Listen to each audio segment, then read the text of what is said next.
नमस्कार दोस्तों, कामरा क्लासेस के ऑनलाइन प्लेटफॉर्म पर आपका हार्दिक स्वागत और अभिनंदन है। आज अपने बात करेंगे जो रिसेंटली अभी हाल ही में एग्जाम जो चल रहे हैं CHSL के, तो उनमें किस टाइप के क्वेश्चन आए हैं, करंट जीके से और स्टैटिक जीके से, उनसे रिलेटेड बात करेंगे। और ये अपने क्वेश्चन करेंगे 6, 7 और आज 8 तारीख को जो 8 जून को जो पेपर हुए हैं उनमें किस टाइप के क्वेश्चन पूछे गए उनके बारे में बात करेंगे। तो सबसे पहले पूछा गया कि पंडित रविशंकर का संबंध किस क्षेत्र से है।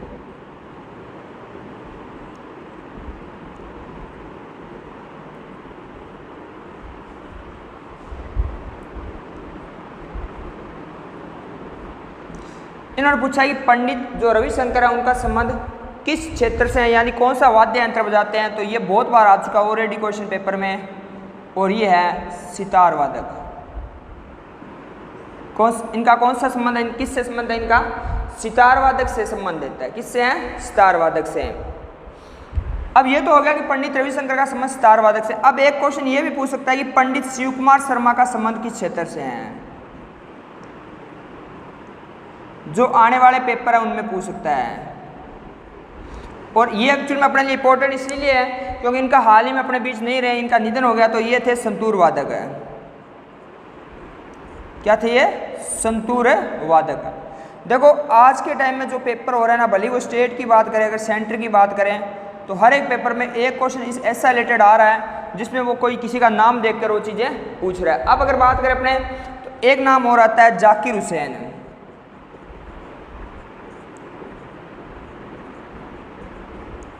पंडित जाकिर हुसैन, और ये क्या बताते हैं? तबला वादक। क्या बताते हैं? तबला। एक नाम अपने और देख लेते हैं, हरिप्रसाद चौरसिया। हालांकि ये बहुत पुराना हो चुका है, अभी हाल ही रिसेंटली पेपरों में नहीं आ रहा, लेकिन फिर भी पेपर वाले का दिमाग का क्या पता लगता है, पूछ भी ले। हरिप्रसाद चौरसिया, और इनका संबंध किससे? बांसुरी वादक है। क्या ये? बांसुरी वादक है। देखो अब आपका दिमाग क्या होना चाहिए? आपका दिमाग अब ये होना चाहिए कि जब एक क्वेश्चन एक पेपर में आए, पेपर में क्या सिस्टम होता है, पेपर का एक पैटर्न होता है। जब पेपर में ये क्वेश्चन आ गया ना, एक शहनाई वादक से या बांसुरी वादक या कुछ ही, तो अगले पेपर में क्वेश्चन, जो अगली शिफ्टों में पेपर में क्वेश्चन होंगे ना, जो 9-10 को या जो पीछे आगे होने वाले कोई भी एग्जाम है, तो वो इनसे रिलेटेड एक क्वेश्चन पक्का उठाएगा। क्या उठाएगा? इनसे रिलेटेड एक क्वेश्चन है पक्का। जैसे शहनाई वादक की बात करें, एक है बिस्मिल्लाह खान।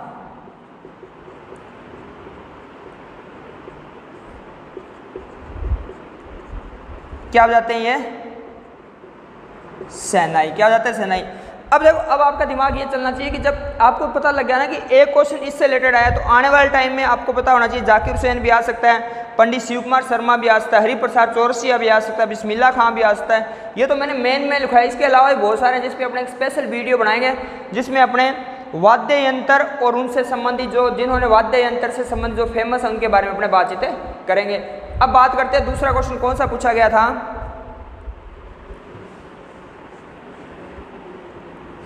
देखो दूसरा क्वेश्चन आया था टोक्यो ओलंपिक, और मैंने टोक्यो ओलंपिक जब भी क्लास में पढ़ाया हमेशा मैंने एक ही बात बोली है कि टोक्यो ओलंपिक से क्वेश्चन 100% आने ही आने हैं, क्योंकि टोक्यो ओलंपिक से क्वेश्चन आएंगे।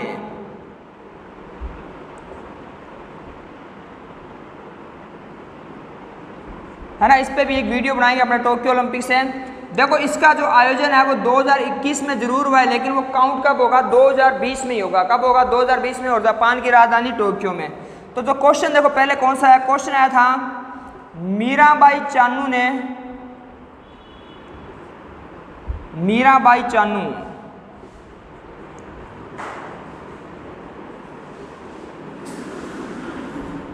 ने टोक्यो ओलंपिक में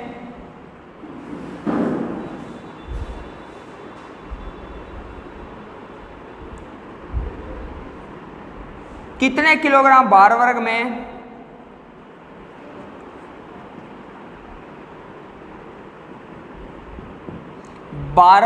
पदक जीता?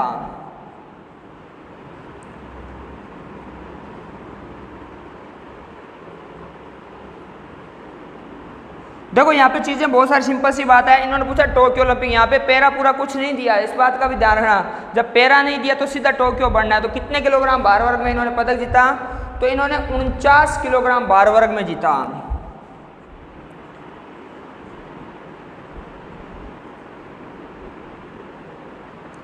कितने किलोग्राम भार वर्ग में? 49 किलो भार वर्ग में इन्होंने जीता। और मीराबाई चानू का संबंध कहाँ से है? तो ये मणिपुर से हैं। कहाँ से हैं? मणिपुर से। और इस किस प्रतियोगिता में जीता इन्होंने? तो इन्होंने जीता वेट लिफ्टिंग में, भारोत्तोलन में। किसमें जीता? भारोत्तोलन में। तो 49 किलोग्राम में। तो ये तो हो गया। अब क्वेश्चन एक देखो ओलंपिक से रिलेटेड और भी तो आ सकता है, पूछ ले। बजरंग पूनिया ने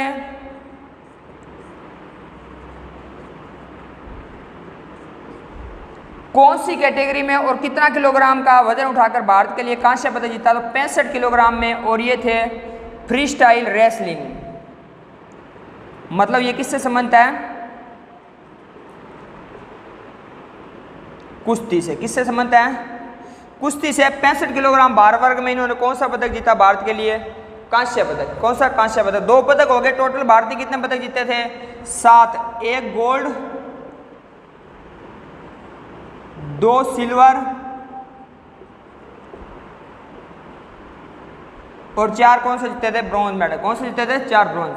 अब चलते हैं और किस किस ने पदक जीते, थोड़ा उनके बारे में बात करते हैं।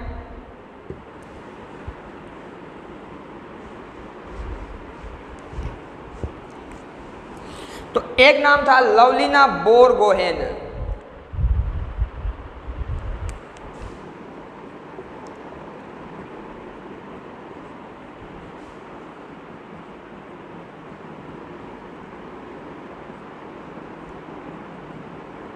इन्होंने बॉक्सिंग में जीता। और कौन सी कैटेगरी में? 69 किलोग्राम भार वर्ग में। अब आपके लिए क्वेश्चन, आज का पहला क्वेश्चन ये रहेगा, आपने कमेंट में बताना है कि गोल्ड था, सिल्वर था या ब्रॉन्ज मेडल था। तो पहले अपने गोल्ड की बात करते हैं। जो स्टार थे अपने, जिनका नाम नीरज चोपड़ा।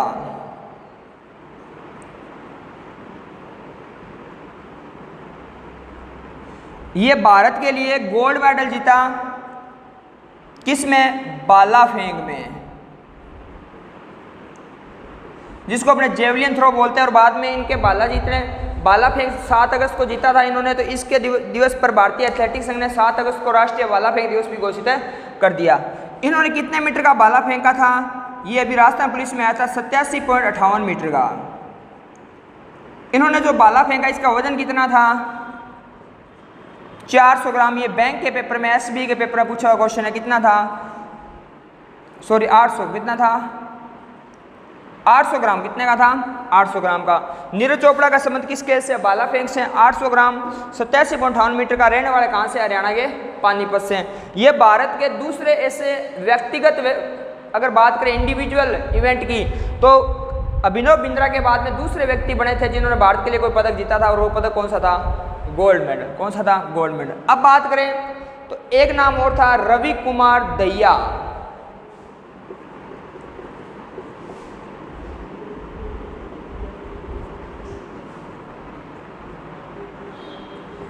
रवि कुमार दहिया ने 57 किलोग्राम भार वर्ग में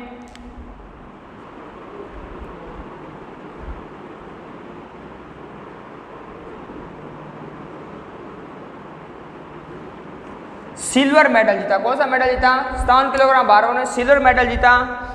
और कौन सा खेल था इनका? तो ये पहलवान है। पहलवान बोल दो, रेसलिंग बोल दो, एक ही बात है। ठीक है, तो ये अपने नाम हो गए, 4 नाम हो गए। अब एक बात करते हैं भारत की हॉकी टीम ने।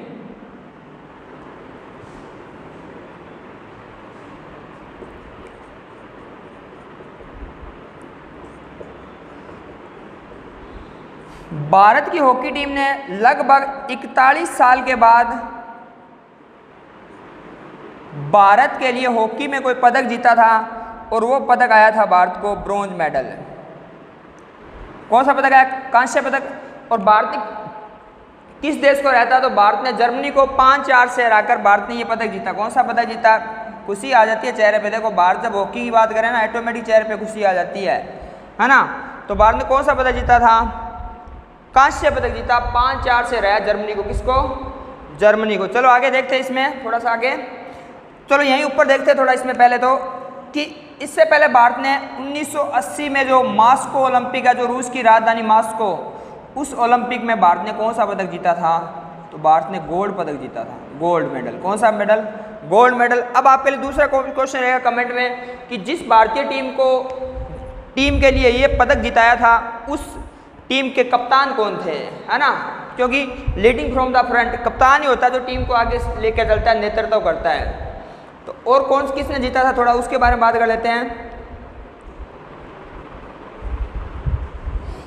एक और रहेगा नाम, और नाम आता है पीवी सिंधु, है ना, सनसनी स्टार बैडमिंटन की पीवी सिंधु।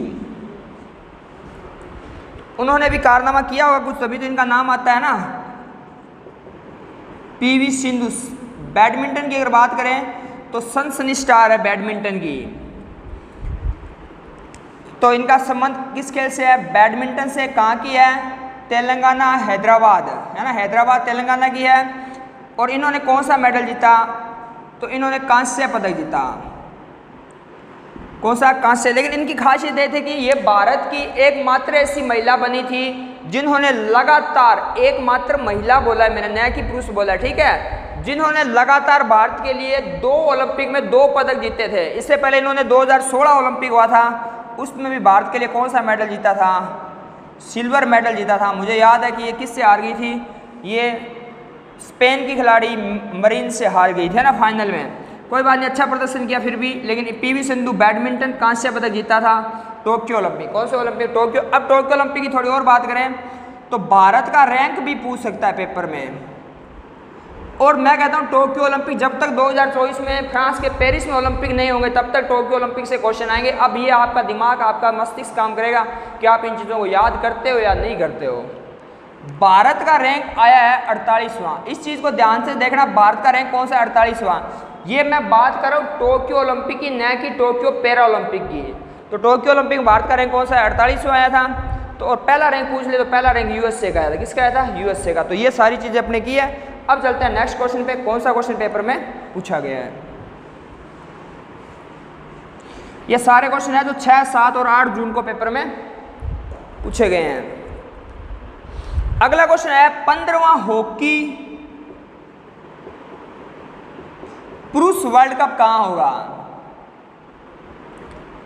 ये क्वेश्चन आना ही आना था, इसका क्वेश्चन का आना निश्चित 100%, क्योंकि ये अभी हाल ही में लेटेस्ट क्वेश्चन है। इसका आयोजन होगा भारत में। कहाँ होगा, भारत में। सबसे पहले बात करें कब से कब तक है, 13 से 29 जनवरी 2023।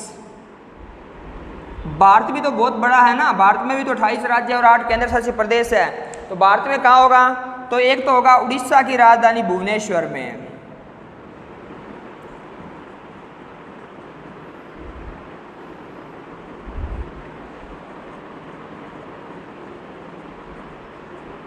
उड़ीसा की राजधानी भुवनेश्वर में होगा। और ये कौन से स्टेडियम में होगा, तो एक स्टेडियम है बहुत फेमस वहां पे, कलिंगा स्टेडियम। कौन सा स्टेडियम है, कलिंगा। और एक होगा ये राउरकेला। राउरकेला बहुत फेमस जगह जहाँ पे स्टील प्लांट भी लगा हुआ है, तो राउरकेला में होगा। और राउरकेला में कौन सा स्टेडियम होगा, तो बीजू पटनायक स्टेडियम। बीजू पटनायक जो वर्तमान में उड़ीसा के जो सीएम है श्री नवीन पटनायक, जिनके पापा का नाम था बीजू पटनायक। और ये स्टेडियम कहाँ पे आता है, राउरकेला में। तो ये बहुत इंपॉर्टेंट है, 15वां हॉकी वर्ल्ड कप। और यहाँ पे एक वर्ड लिखा है पुरुष, तो इस बात को थोड़ा ध्यान रखना कि ये पुरुष की बात की है न कि महिला की बात की है। तो उड़ीसा की राजधानी भुवनेश्वर और राउरकेला में होगा। और मैं स्पेशली थैंक्स बोलना चाहता हूँ इनको कि नवीन पटनायक जी को, कि जो भारत ने पदक जीता। तो भारत का एक टाइम ऐसा आया था हॉकी की टीम को, भारत कोई भी भारत में ऐसा व्यक्ति नहीं था जो हॉकी की टीम को आगे लेके चले। लेकिन उड़ीसा सरकार ने कहा था कि भारत की हॉकी, क्योंकि भारत की हॉकी की टीम जब खेलने गई ना तो उनके पास जूते तक नहीं थे ओलंपिक में जब जाने की बात की। तो इन्होंने कहा था नवीन पटनायक जी ने कि हम आपका नेतृत्व करेंगे। और उन्हीं की बदौलत आज भारत ने ओलंपिक में कौन सा पदक जीता था, कांस्य पदक जीता था। चलते हैं नेक्स्ट क्वेश्चन पे।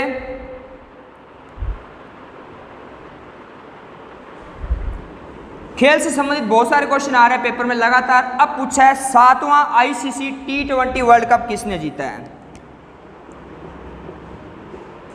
7वां आईसीसी T20 वर्ल्ड कप, बात हो रही है मेंस, किसकी हो रही है? मेंस। तो 7वां आईसीसी T20 वर्ल्ड कप जो मेंस का है, सबसे पहले तो इसकी बात करें आयोजन कहाँ हुआ था, तो यूएई और ओमान में हुआ। किस देश ने जीता? तो विनर था ऑस्ट्रेलिया।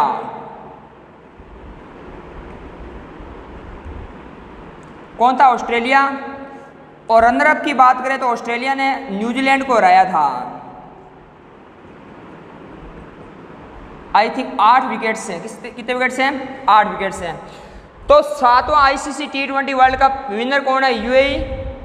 विनर कौन है? ऑस्ट्रेलिया। रनर अप है न्यूजीलैंड और यूएई ओमान में हुआ। कहाँ हुआ? यूएई ओमान में। अब बात करें कि सबसे पहले इसकी शुरुआत कब से होती है, ये भी पेपर में आ सकता है। तो 2007 में हुआ था दक्षिण अफ्रीका के डरबन में, और इसको कौन भूल सकता है? भारत ने चीर प्रतिद्वंदी पाकिस्तान को हराकर भारत ने पहला जो इनॉग्रल T20 वर्ल्ड कप हुआ था वो भारत ने जीता था, महेंद्र सिंह धोनी की कप्तानी में डरबन में। ठीक है। अगर क्वेश्चन पूछ ले कि एकमात्र ऐसा देश कौन सा जिसने आज तक इस T20 वर्ल्ड कप को 2 बार जीता है, तो वो देश है वेस्ट इंडीज। कौन सा देश है? West Indies. बाकी भारत ने 1 बार जीता है, पाकिस्तान ने जीता है 1 बार, श्रीलंका ने जीता है 1 बार, इंग्लैंड ने जीता है, और वेस्ट इंडीज और ऑस्ट्रेलिया ने जीता है। ये तो बात होगी थी ICC T20 world cup mains. अगर पूछ ले वुमेन्स किसने जीता है 2021 में, तो वुमेन्स भी किसने जीता है? ऑस्ट्रेलिया ने। और कौन से देश को हराया है? तो अपने को ही हराया ऑस्ट्रेलिया ने, भारत को हराया। कितने रनों से? 85 रन वगैरह नहीं पूछता, वैसे मैंने आपको बेसिक बता दिया थोड़ा सा। मेंस में किसने जीता है? ऑस्ट्रेलिया। मेंस भी ऑस्ट्रेलिया ने, वुमेन्स भी ऑस्ट्रेलिया ने। अब चलते हैं नेक्स्ट क्वेश्चन पे, है ना। कई सोच रहे होंगे सर आप बहुत डिटेल में करवाते हो, तो भैया डिटेल में करवाने पे होगा। आज के टाइम में सिलेक्शन है ना, डिटेल में पढ़ने से होगा, 1 लाइनर पढ़ने से सिलेक्शन नहीं होगा। वो 1956 की बातें थी जब सिलेक्शन हो जाते थे, है ना। अब बात करते हैं, एक क्वेश्चन पूछा गया है लता मंगेशकर पुरस्कार, है ना, क्योंकि लता मंगेशकर जी हमारे बीच में नहीं रहे। अब सवर कोकिला के नाम से जाने जाने वाले श्री लता मंगेशकर जी, है ना, श्री इनके लता मंगेशकर, इनका पूछा है कि लता मंगेशकर पुरस्कार किस सरकार द्वारा दिया जाता है। इन पे क्वेश्चन आना स्वाभाविक ही है, क्योंकि इनका भी हाल ही में निधन हुआ है। इन पे हो गया, अगर मैं बात करूँ पंडित शिव कुमार शर्मा पे हो गया, बिरजू महाराज पे, लगातार पिछले 10 पेपरों में क्वेश्चन आ रहा है। तो लता मंगेशकर पुरस्कार ये मध्य प्रदेश और महाराष्ट्र सरकार दोनों द्वारा दिया जाता है, महाराष्ट्र सरकार द्वारा। और ये किस क्षेत्र में दिया जाता है? कला के क्षेत्र में दिया जाता है। किस क्षेत्र में? कला के क्षेत्र में। और इस पुरस्कार की शुरुआत 1984 में की गई थी, मध्य प्रदेश सरकार द्वारा 1984 में, और महाराष्ट्र सरकार द्वारा 1992 में। तो लास्ट, आज के लिए लास्ट क्वेश्चन करते हैं फटाफट से। क्वेश्चन आया, एक क्वेश्चन पूछा है 19वीं सदी के कथक नर्तक जिनका हाल ही में निधन हो गया, उनका नाम अभी मैंने आपको पहले बता दिया था, उनका नाम है बिरजू महाराज।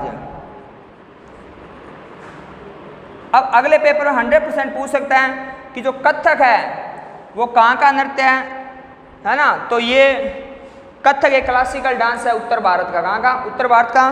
तो आज की क्लास में आज की क्लास को यहीं पे विराम देते हैं। उम्मीद करते हैं आपको समझ में आया होगा। चीज़ों को बढ़िया से घर पे नोट्स बनाओ, चीज़ों को कॉपी में नोट करो और बार बार प्रैक्टिस करो। अभ्यास है ना, करते अभ्यास के जड़मति और सुजान। जितना प्रैक्टिस करोगे उतना ही बनेगा। ये नहीं है कि आपने वीडियो को एक बार देख लिया और रात को सो रहे हैं और वीडियो को देख रहे हैं, कोई फ़ायदा नहीं है। जब तक चीज़ों को नोट नहीं करो रजिस्टर में, चीज़ें कभी भी समझ में नहीं आएगी। इसी शब्दों के साथ क्लास को यहीं विराम देते हैं।